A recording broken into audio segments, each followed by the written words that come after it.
Hey ladies and gentlemen, welcome back to the channel. As always, it is Nick here, back to your daily crypto news and analysis. And today we're going to be talking about two of my favorite projects actually, Casper and Hedera. So we have the Casper chart open, we have the Hedera chart open. We're not going to really pay attention too much to the price action or the chart, but I do want to go over a few things with both of these projects. First off, when we talk about Casper, I've addressed why Casper is my number one holding in terms of value and also the amount of tokens I'm actually holding. As we look at the total supply, it's nearing about 12 billion. 11.3 billion still circulating, roughly about fully diluted market cap $410 million. This thing to me personally is extremely undervalued. I do foresee a future where this thing is trading at least $5 to $10 billion in market cap. Could happen pretty quickly. We know how fast things can change in this market. And of course, when we look at Hedera, Hbar has been for the longest time really kind of overlooked in my opinion. Both of these tokens are extremely overlooked. Both great projects, and when we look at Hbar, fully diluted market caps roughly $2.5 billion.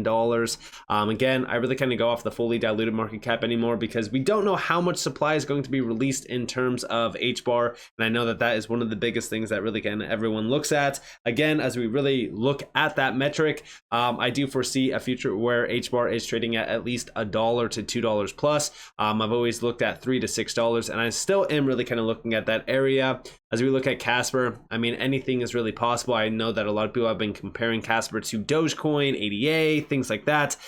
We could definitely see some of those higher prices, but I'm just really kind of betting on $1, right? Because even at $1, if you've been accumulating this thing for a while, then even at $1 you can make life-changing wealth. So with that in mind, let's talk about a few things. I want to address the overall idea of enterprises with Web3. So this is a document, or I shouldn't even say a document. This is an article that was sponsored by Hedera over on CoinDesk. Now, this is back in June 5th to be specific. And we see embracing Web3, Hedera leading the way to future of enterprise integration. So within this video, I want to heavily focus on the enterprise, side of things.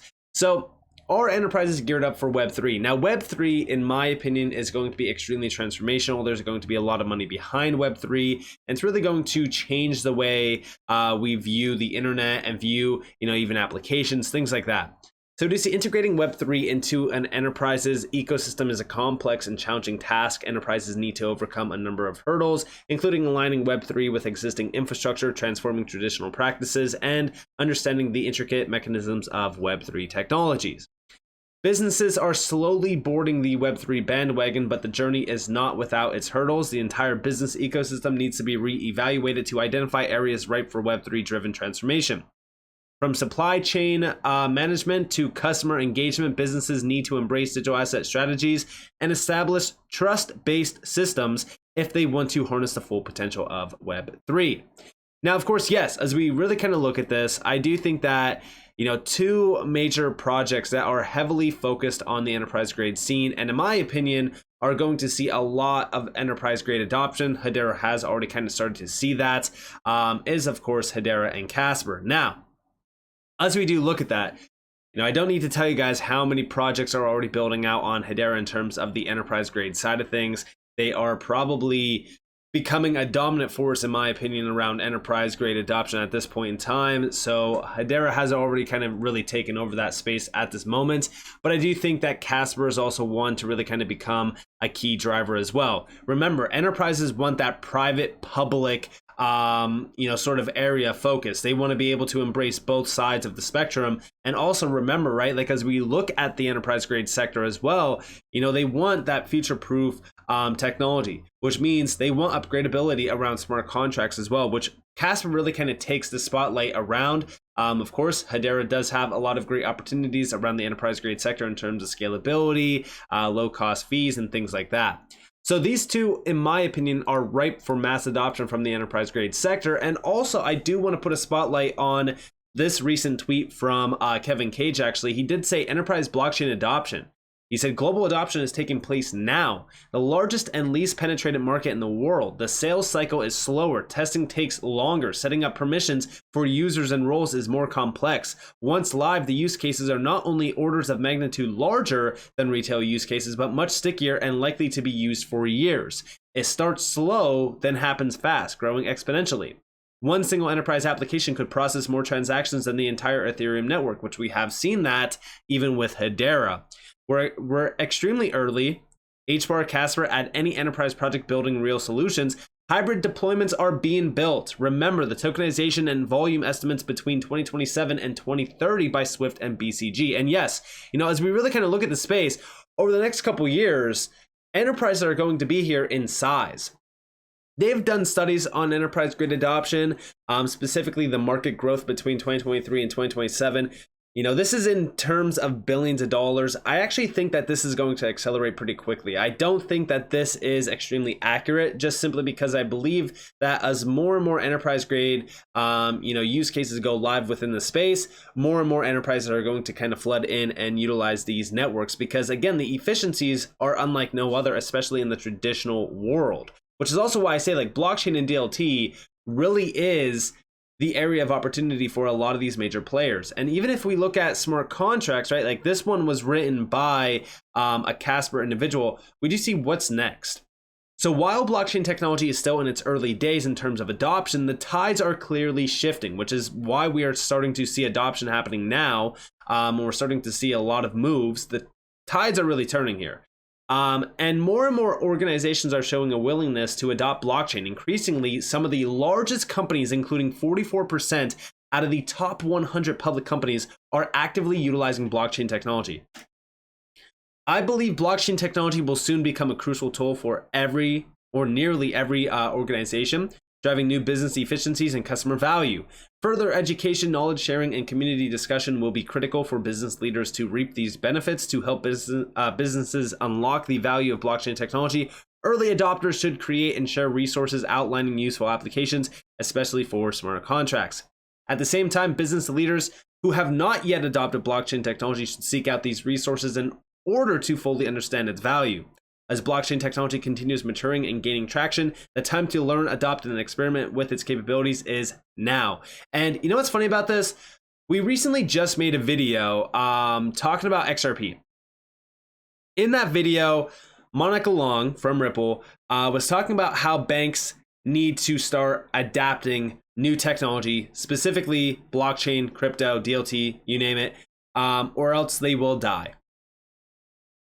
With enterprises, businesses, I think it's kind of the same thing. I think that as more and more enterprises start to adopt these technologies and reap the rewards, those that are still, slow to adopt, or maybe they're hesitant to adopt, they will soon be phased out. It's kind of the same exact thing, adapt or die. It really is the same exact thing, right? And as we look at this, right, we're already starting to see large deployments. A lot of those big organizations and companies that are already willingly adopting this technology, specifically 44% of the top 100, they're most likely going to be adopting things like Ethereum, which, remember, right, we're talking about private technology. We're not talking about the public Ethereum platform. But Ethereum has been the go-to for so long, but things will shift, right? We'll start to see things change a little bit. So dominance from Ethereum will be usurped over to other major networks, like, for an example, Hedera, Casper, Zinfin, you name it. As we look at Ethereum, the second on the list is IBM. IBM has become a big leader around the space. I don't need to tell you guys that, right? IBM has been working with some very large projects in the space, including Casper. For those that actually don't know, we do see over here, realizing an interoperable blockchain with Casper Labs and IBM. This has been a big one. And remember, right, this is with Casper and IBM and how they can improve public-private blockchain interoperability. Because remember, enterprises want both public and private efficiencies. They want to reap both sides. Now, also, I'm pretty sure, I might be wrong, but I thought that IBM was working with Hedera. I don't know if they are or not. I can't remember. I know that they were working with Stellar. I know that they were also working with some other major leaders around the space. But next on the list is Hyperledger Fabric. followed by Hyperledger Sawtooth, and then R3 Corda, and then Tezos, EOS. EOS is a big one that we've been really kind of looking at in the past, not so much today. Stellar, Consensus, and that's the last one. So as we really kind of look at this, I do want to focus on Hyperledger here. We know R3 has some great connections. We've talked about R3 in the past many times. Hyperledger is a big one to note because not only is Casper working with IBM, but we also know that Casper recently joined the Hyperledger Foundation back in September of last year. At the same exact time, by the way, they announced that they were working with IBM. Both of these initiatives are to heavily focus on the enterprise grade sector. Even within the IBM sort of an announcement, we've seen this major talk about them working with not only IBM, but also Hyperledger through their Weaver. So this is DLT interoperability framework at, of course, Hyperledger. And we even see the technology enabling secure swaps between potentially different classes of tokens residing on different networks, and particularly the hybrid public-private exchange is critical for increasing the liquidity of blockchain-enabled markets. But also, this is going to open doors for the enterprise grade sector, because we even see here that enterprises have, over the years, developed several applications on Hyperledger and have significant assets on this secure private network. And here we have our product enables these enterprises that have now realized the potential of secure, public, and energy-efficient Casper blockchain to benefit from its permissionless nature to unlock these assets for higher liquidity. So through Casper, with Hyperledger and IBM, we are going to see enterprises really see incredible opportunities here realized, meaning higher liquidity, major benefits, and embracing both sides of the spectrum, meaning public and also private. This is game changing. And even within the Hyperledger announcement, right? If we scroll down, we could see that this is heavily still focused on businesses, enterprises, and we even see a quote down here that joining the Hyperledger Foundation will result in hybrid applications that will advance both the Casper and Hyperledger communities, all heavily centered out on the hybrid applications, embracing both sides. This is crucial to note because guess what? Enterprises want both sides. They want private and public. That's why we are seeing so much adoption from Ethereum. Even though, right, Ethereum has a lot of problems, they're embracing it because of the private technology within Ethereum. And it's also been around for a very long time. But Casper working with very large names like IBM and Hyperledger really kind of confirm how big of a player Casper is becoming. And we even see here that monetizing enterprise digital assets is the key to scaling enterprise blockchain adoption. Interoperability between permission and public chains can lead to great ecosystem reach and better access to liquidity while preserving the privacy and control over their enterprise assets. IBM is committed to building hybrid networks, leveraging the strengths of permissioned and public chains to help enterprises launch new business models. So as we do look at the future, right? Web3 is going to be a giant asset class, a giant market, if you will. We know going all the way back to 2021, this is when we've seen, I think it's M13 post this. So comparing Web 1 to Web 2 to Web 3, if we continue to follow that, remember diminished gains are definitely a possibility, but in terms of markets, when we have Web 1, Web 2, Web 3, this is not, looking at Bitcoin gains. No, this is looking at technology and how technology is changing. As we look at Web 3, I do think that this could be much larger than the gains from Web 1 to Web 2, simply because of the transformation behind it.